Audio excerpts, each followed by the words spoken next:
Hello and welcome back to the Trav's Outfitter podcast. We've been on a hiatus for a couple months, it seems, and it's good to knock the rust back off here with the Trav's Outfitter podcast. And today it's going to be pretty awesome. We've got one of our own, Colin, from here at Trav's Outfitter. He's one of our sales floor managers, and he brings a unique story and a unique perspective to Trav's Outfitter, and we're super lucky to have him be a part of our team and get to know more about him today on the podcast. And we're really excited for you folks listening or watching at home. And as always, joined by Travis Youthy, the owner and founder of Trav's Outfitter here. And Colin, we put you in the middle. You're the man of the hour.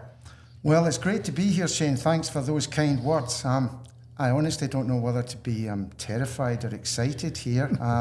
I hope I give an exciting story to the people that listen in here.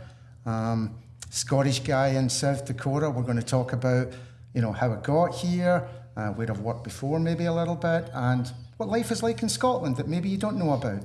Plus some surprises about Trav's as well, maybe. And I want to talk about the accent first. That's a real accent, folks. That's a real, genuine Scottish accent. So tell us a little bit about that. I mean, when I first walked into Trav's Outfitter, as a customer, a few years back, I heard you talking to another customer, and I was like, wow, that's pretty neat. That's awesome that we've got somebody from Scotland grew up there working here at Trav's Outfitter. I will be honest, Shane, they don't always get Scotland the first time. I've been asked if I'm Australian, Irish, German, from somewhere down south. I'm not entirely sure where that came from, but I was born and bred in Scotland. I do have a little bit of Irish in me. My grandmother Granny Murphy was Irish.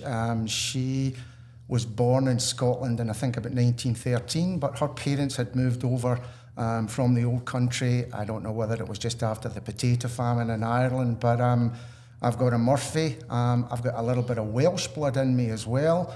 Some Scottish blood. The one thing I don't have is any English blood in me, which is I think it's a good thing for a Scotsman not to have any Englishmen in him, What was life like growing up in Scotland? I'm always curious to pick people's brains on people from different places, what their childhood was like. I think growing up in Scotland is certainly an awful lot different from growing up here now. But I grew up in the kind of 70s and 80s.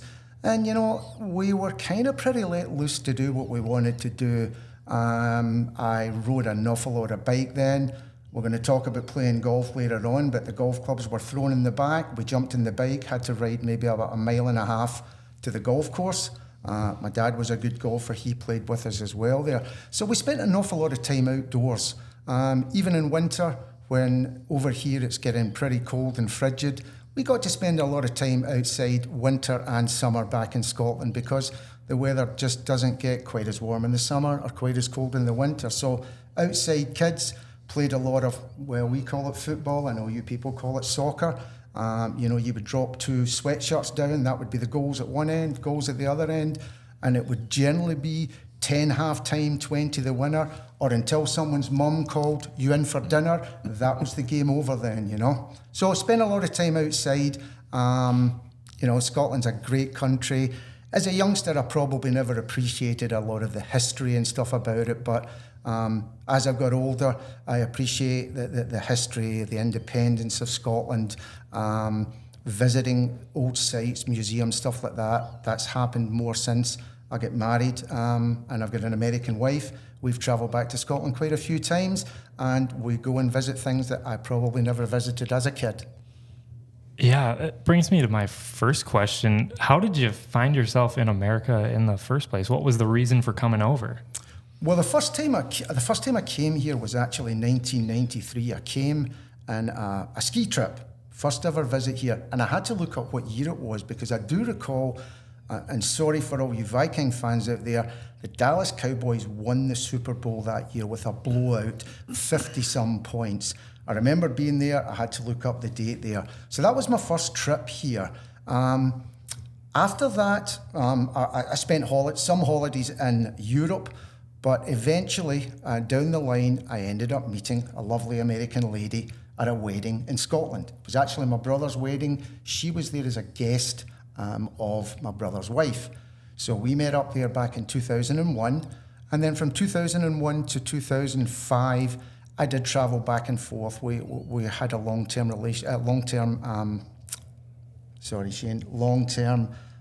relationship going. I traveled. She traveled a couple of times. And then eventually in 2004, I decided this was where my future was going to be. I proposed.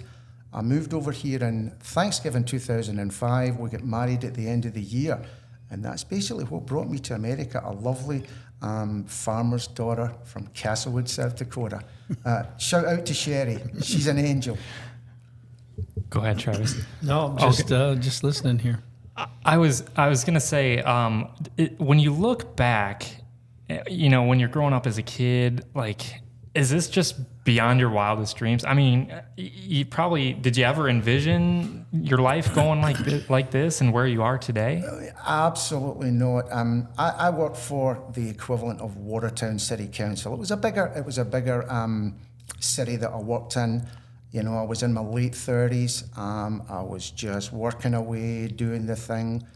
Suddenly I met a gal and I thought, am I going to move away from mom and my brother and all my friends over there? But eventually the pull became so much that I decided that, this was where my future was going to be. I wasn't sure where I was going to start over here. I'd always done more of an office job. I got into retail back in 2006. I've worked my way through a few retail jobs, and eventually I found my place. I found the place I want to be, and it's here at Trav's. I absolutely love working here, This is my second family here, maybe even my third family. I've got mum and dad back home. I've got my wife, kids, grandkids, but I definitely feel that I have found another family here at Trav's, and I just love working here. And Travis, what was your first impression when Colin rolled through the door the first time you got to interact with him or see him, talk to him? Well, so the story is a little bit, at least for me, I was definitely on the outside, not intentionally, just over all the years of being in retail. I've told this story many times, but I've interviewed hundreds of people. And at some point in a person's retail career, or in a person's HR career, you just get to the point where I was like just tired of Dr. Jekyll and Mr. Hyde, right? Like I say all the time that, and I'm not down on educators, I'm all about public education, but we teach our kids how to fill out the application. We teach them what to wear to the interview. We teach them the answers to the most frequently asked questions. And that's all good.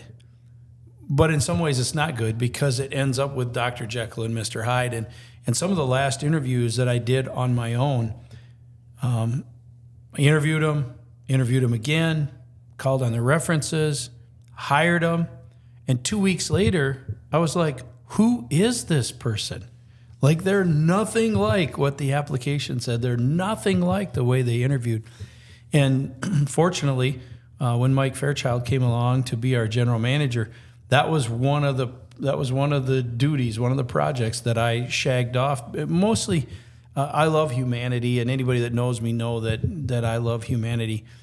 But as you grow older, you grow weary of that sort of stuff. And so I wasn't in on Colin's application process. I wasn't in on his hiring. I wasn't. But the one thing that we often say about Trav's Outfitters, we're a little bit like the land of misfit toys. And I'm not saying Colin's a misfit or you're a misfit or I'm a misfit, but we're this eclectic group of people that all bring their uniqueness. And in some way, God takes that uniqueness and just molds it into this core group of employees that I would put up against any other retailer anywhere as far as caring for the customer, taking care of them, working on training. And so, the first time that I had an opportunity to meet Colin, he was out on the floor waiting on somebody, and I was like, yeah, this guy's got a different accent. He sounds different than the rest of us. And that's really cool. I think the point that you made about the eclectic group of people that works here, I think that's, example A right here from across the pond coming to work at a place like Trav's Outfitter. I think that's a really neat testament to our employees here. But over the time you've been here, Colin, well, how long have you been here working at Trav's Outfitter in particular? So I came here in the summer of 2020. If you remember, there was some sort of epidemic type thing took place then, and sadly, my last gig was up. I spent a summer not really sure, knowing what I was going to do. And actually getting back to Trav, the application, I applied for a job on a Monday. I believe Mike interviewed me, and I did it online. I never spoke to anyone. I was interviewed on the Wednesday, and I think by Friday I was offered a job. I mean, it was really, really quick. I think both sides knew that this was going to be an awesome fit there, you know. So I'll have 5 years in come this summer. I think it's August, I believe, August 15th, August 16th. And it's been a great 5 working years, I will say that, you know. And since the time I've been here, 2.5 years about, I've been able to witness you kind of grow into more of a leader and a mentor for our other sales floor associates out there, and not only sales floor associates, but everybody here in the store. I think you're kind of one of those people that people look up to, and you know, you have a lot of wisdom. You've done this for a little while now. What do you think of that when people are turning to you for maybe not answers, but some of your, you know, to glean some of your wisdom? Well, first of all, I have to say, I think I've learned from the best, because Trav, even though he's younger than me, has been a brother, a friend, father figure, mentor. He really looks after his staff in here, and I feel maybe he's reached out even more to me. Maybe he's reached out to other staff. He thinks as much. I feel as if he's particularly looked after me. You know, we see a lot of kids here at this stage that are ready to grow up. We see high school kids, we see Lake area kids. You know, getting the experience of working at Trav's is really, really awesome. But it's a time of their life where they're growing from children into adults. And I'd like to think that I can be the figure for them, and a really older brother, an older uncle, a grandpa even, not even a father figure, to help them with their life decisions as well. I mean, we do train here and teach people how to work here, but I think we spend a lot of time letting people grow. We know for a lot of the staff, that are a lot of the younger people, that Trav's is a stepping stone to something better, and all great for them. I mean, we've had pilots coming through here, mechanics coming through here, you know, business people, young people learning business and moving on there, you know. So it's nice to be part of that growing process for them as well, you know. Over and above the staff that are still here, we all try and help each other out. I shouldn't be singled out as the one that does all that stuff. I do my fair share, and everybody else does their fair share to make sure we're successful here. People are happy working here. They have the tools that they need to work here. Yeah. What was one of the first things before you applied here? What drew you to Trav's Outfitter? Like, why did you want to put in an application in the first place? You know, I'd shopped here quite a few times, and my stepson absolutely loved the old store that was over in Highway 20. A friend of mine who I'd worked with together at another company, when I had lost a previous job, had said, "You need to come and work at Trav's." Now, at that point, I had other plans in the go. I moved on somewhere else. It maybe wasn't the best decision I made, but then, let's think 5-6 years down the line, through the loss of my job, I thought, I wonder what Trav's is like. I took another trip back up here, and I went, yeah, I think this is a place that I could work here, you know. I've had the experience. I've worked in the retail business. I've worked with shoes. I've worked with clothing. We had to learn an awful lot more here and do it differently here. But I just felt that it was a place that there's so much good vibes about the place, not just from the employees in here, but from other people that shop here. You know, they tell you that the experience that they get at Trav's is just something completely different from anywhere else that they get in another retail business. And I thought I could add to that and help. I think one of the qualities that I see in you, you know, interacting with customers and the rest of our staff, I think it's a natural ability to connect with people. You know, and sometimes you can teach that to certain people, and certain people you can't, but I think you possess that natural quality about yourself.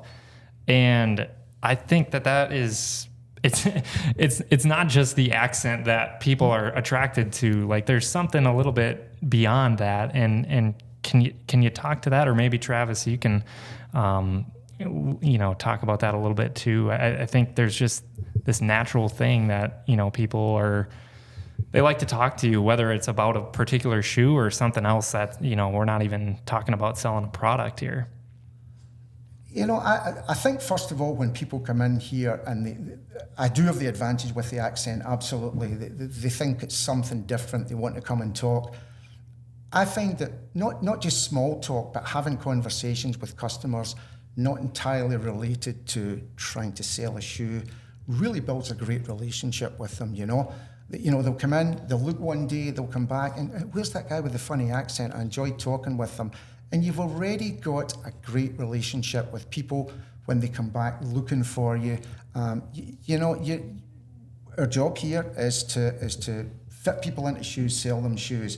But it's also about building friendships, relationships, trust. And I think that's the biggest thing, is that maybe I certainly haven't got a face for television, but I've got a face I think that people can trust. You might want to ask my wife about that, but I think to a certain extent she will trust me, And the fact is, I really don't let customers faze me too much, It's tough some days. Some people don't know what they want. You don't have what they want. It's important not to get upset and fazed. Work your way through it. Stay nice and calm. You can tell I'm a talker, but I think I'm also quite a good listener when it comes upon me. And there are certain times you have to listen and stop talking. Other times you have to fill some space.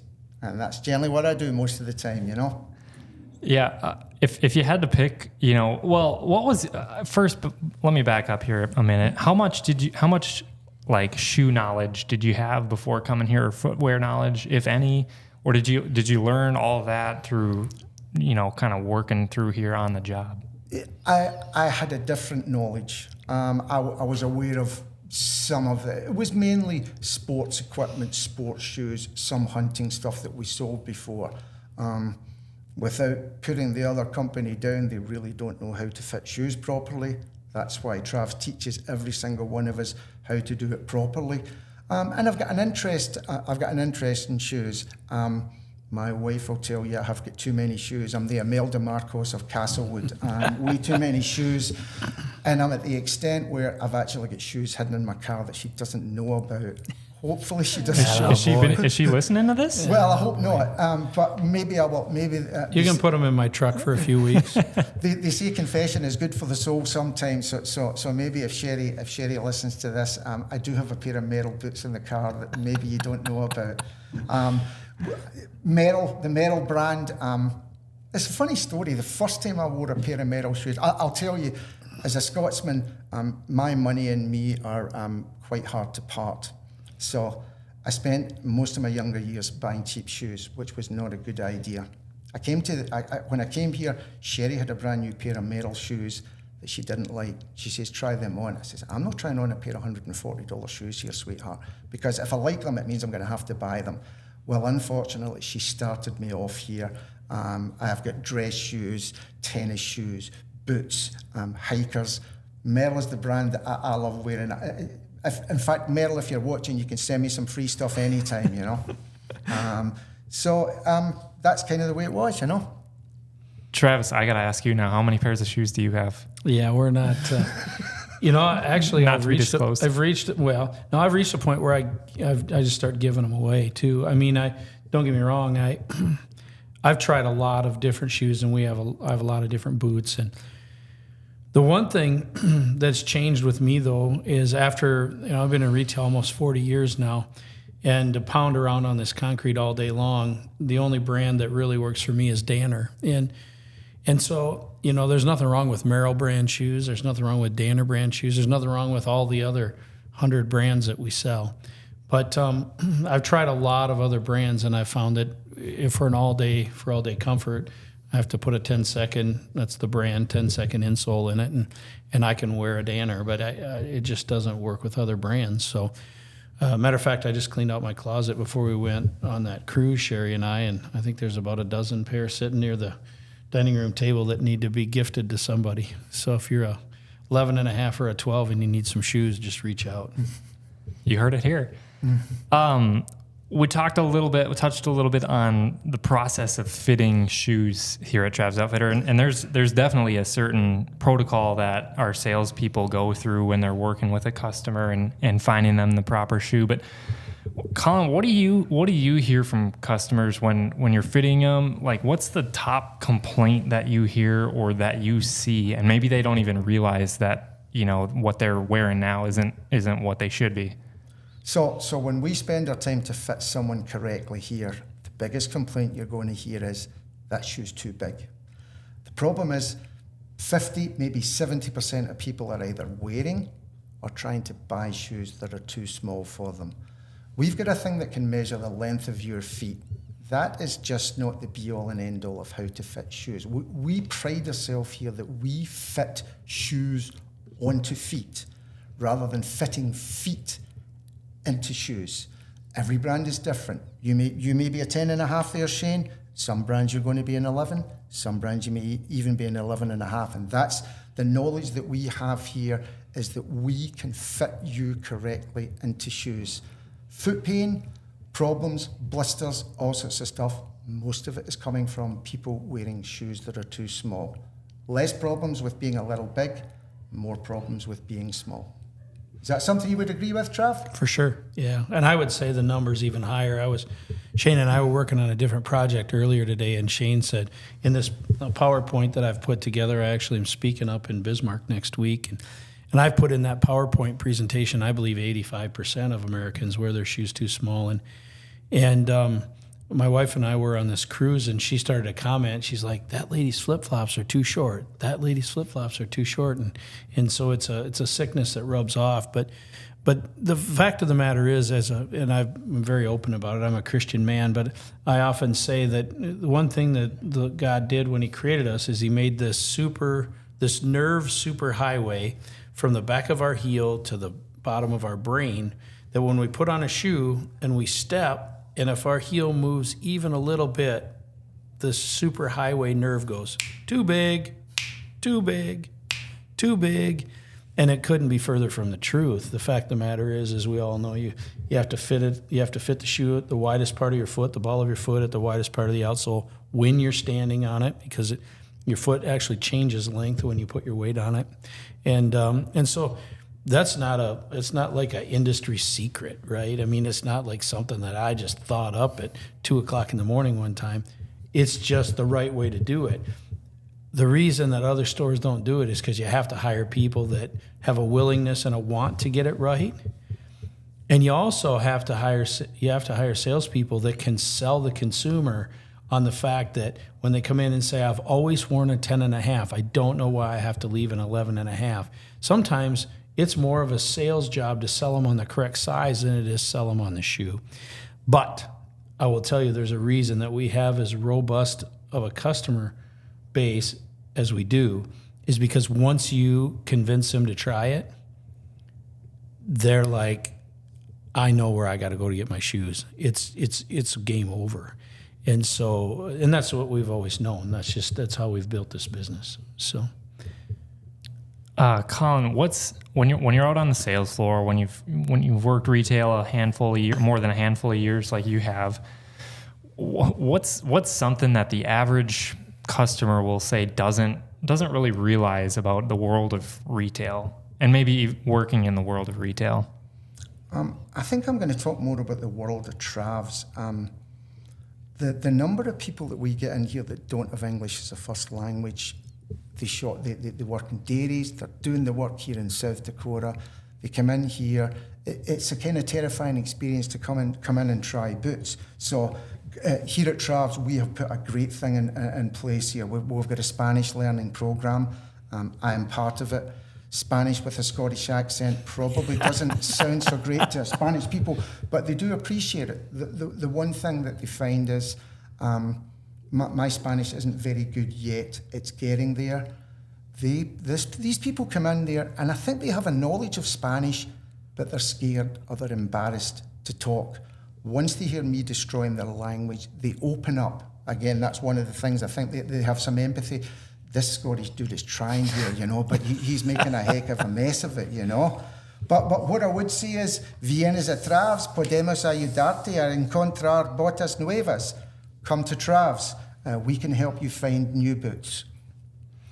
That's really cool. How long have you been in this Spanish program? I know it just got implemented within the last, I don't know how many months ago, but 6 months, 9 months, something like that. I think 5 or 6. I think I'm 140 some days into it, so 20 weeks. Yep. 5 months I've been into it now, you know. And what's that process like for you? I mean, are you at home on your couch, you know, reading through online courses, or how's that working? So we use a program called Duolingo. There are absolutely different levels or different speeds that you can learn at. I believe it or not, I can actually speak a little bit of French. My mind is a little bit wired. I'm lucky that I'm wired languages, a little bit of mathematics, science, computer stuff like that. So I'm actually learning Spanish, and I'm brushing up on my French every now and again. My wife and I maybe hope to take another trip back to Paris if we both behave ourselves. So, but maybe we take a trip to Madrid. That would be real fun to go there and learn that, and you know, speak in the language. You know, ask people, tell them I'm lost. Where is this? Where is that? Where I'm from. That's always a good way of making yourself friendly with the locals. The one thing I have travelled to quite a few different countries, and the one thing that will annoy people in a foreign countries if you do not try, they will not be upset if you make a mistake or you look stupid. They will not like you if you do not try. Parisians especially. So we hope eventually maybe to be completely fluent in Spanish. I doubt that's something that's going to happen in the next 6 months, but I feel comfortable at least trying to have a conversation with people. And given these people who English isn't their first language, the type of experience that all our other people would expect when we come to Travs, we feel bad when someone comes in and we can't make them feel welcome in Travs. This is an effort that we're making to try and do that. What's been the most rewarding part of that experience that you've gone through now, six months, and you've been able to help serve some of these folks coming in, and what's that feel like? You know, it's a real sense of achievement. We will have them stop off and say, hey, can I speak to a manager? Or their English-speaking friend will say, we're really thankful that we were able to help us in Spanish. Sorry, Shane, I just lost track of that stuff. Can you ask me that question? Yeah, no. What's been the most rewarding part of that experience, and how has that made you feel, going forward in the Spanish program? So the sense of achievement of having learned a little so far, and being able to help people and make them leave happier, and also they are going to come back to us. They say, I will tell my friend. So it really feels that we're achieving something here at Travs that I don't believe that any other retailer, either here in Watertown or even in South Dakota, is making the same effort as we are trying to make here. Yeah, I wanted to get your perspective on this too, Travis, to just see your team going above and beyond in this aspect and serving a population of Watertown, but it's that population is becoming bigger everywhere. Mm-hmm. And so to have us at Trav's Outfitter making that effort, especially the people that are in this Spanish program, I mean, how does that make you feel as, being able to see that happen and grow and blossom? From my seat, it's multifaceted. The part of not being able to speak Spanish, and I still can't speak Spanish. I haven't worked at it nearly as hard as a lot of our employees have. But my heart always is to take care of every customer that comes through the door in the very best way that we can. And more than one time, I know Colin has helped me many, many times, but more than one time, I've said to Colin or Tristan or whoever, I just want to make sure that we can explain to them why. I mean, Hispanic customers are no different than Caucasian customers. They want to buy their shoes too short too, right? And so, especially if they're buying safety footwear, the last thing I want to do is allow somebody to walk through those doors and buying a pair of shoes that are going to hurt their feet.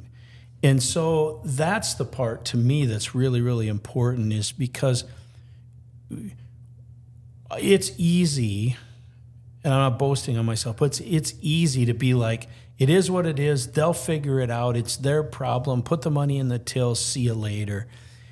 We've never, ever looked at it that way at Trav's Outfitter. And so that's a part of it that's most important to me, is that each person that comes in here gets the same experience.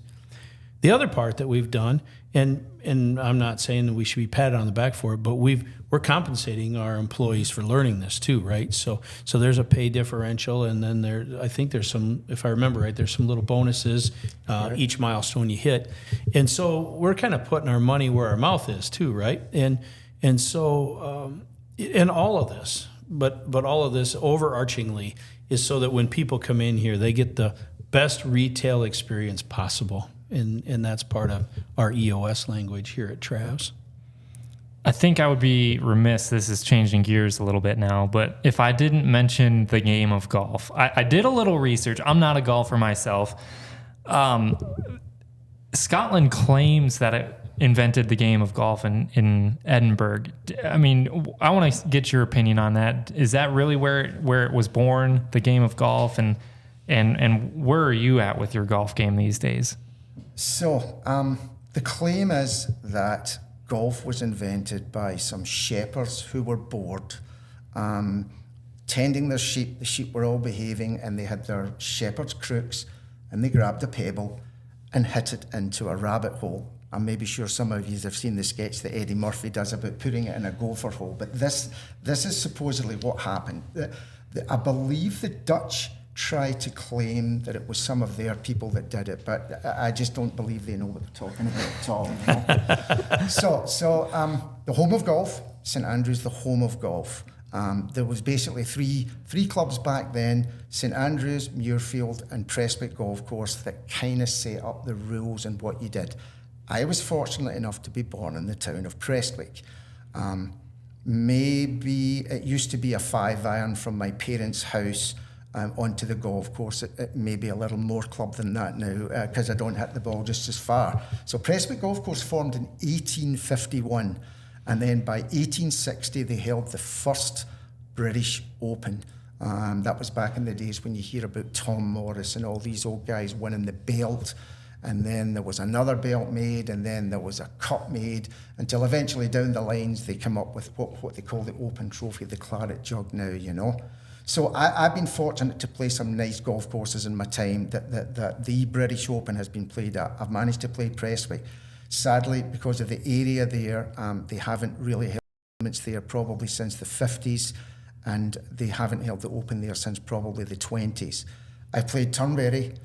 Actually, I was one of the most famous Opens ever was Jack Nicklaus, Tom Watson. Big Jack lost that day. 1977, the Duel in the Sun. I was there that week as a 12-year-old. Jack was my man, you know. I've managed to play at Troon, which is another open course. On the west coast of Scotland, we're real lucky. We've got these three courses fairly close together. Most of the other open courses in Scotland are going to be on the east coast. Open golf in Scotland is coastal golf. We don't have, there's no trees, no nothing. It's sand dunes, it's sand, it's wind, it's rain. So that's where I will claim that golf definitely started in Scotland. Now as to my game, I think every year I got older, I get 5 years shorter, but 5 years straighter. A famous commentator once said, "Did you see how far he hit the ball?" And the other commentator said, "Yep, the trees is full of long hitters." So I don't get myself into the trees so much. It's quite a long hiatus here in South Dakota. Back in Scotland, we pretty much could golf 50 weeks a year. It would be rain and the course being waterlogged hurt us there. Obviously, the white stuff is the stuff that hurts us over here. But hopefully, come April, I like to think if I can get a game in before the end of April, I'll have an idea of what I'm doing. But it's a bit like riding a bike. You never really forget how to do it, But as you get older, falling off hurts even more. That's the only thing, Are you one of those guys who, in the wintertime, you'll hit up a simulator, or do you do any of that, or do you just... You know, I maybe once every. I really don't do it in the winter. I have done it, but it's not something that I do to keep my game going. It might be that a buddy says, "Hey, I've got a voucher to go and play for 2 hours," but you know, I'm more interested in the camaraderie and getting outdoors a little bit than I am just about whacking the little ball. Because this man always calls me the little white golf ball whacker. Yeah, that's right. That's right. From Happy Gilmore. I think there's a Happy Gilmore 2. The rumor has it Happy Gilmore 2 is in the works. I'm not sure if it's coming out this year or next, but that's what I've heard. It's definitely more than a rumor. They are making it. From what I was led to believe, Tiger Woods was going to be playing Chubb's son, the caddy that died in the first one. We'll see how it comes, you know. Well, before we wrap up here, Colin, is there anything else that you want to touch on here before we call this an episode? And just to thank you guys for giving the opportunity. You know, you guys seem to think my life is a lot more interesting than I do, and I hope you people out here that listen in there enjoy what we've talked about today. And that's basically it, folks. I don't even know what I need to wrap up here. I think you just did a pretty good job. But no, thank you, Colin, for being on the podcast today. Because when I was a little hesitant, I was like, I don't know if he's going to want to do this at all. And I asked you the question, and there was no hesitation. You just said what time and what place, and I'll be there. So thanks for agreeing to do this and sharing a little bit about your experience both in life and here at Trav's Outfitter. Well, I figured once I've done it once, Shane, you won't ask me back. So that's me clear for a few years now, you know. Just get that one out of the way. No, we really appreciate you being on, Colin, and sharing your experience. But that's episode 12 for you folks listening and watching at home, wherever you may be. You know, if you liked what you heard here today, or if you have ideas for a future episode, please drop a comment wherever you listen or watch. And I read all of those. So. And I'm always looking for fresh ideas and people to talk to and things going on here in Watertown. So remember to like and subscribe and drop us a comment if you've got one. And until next time, thanks for listening.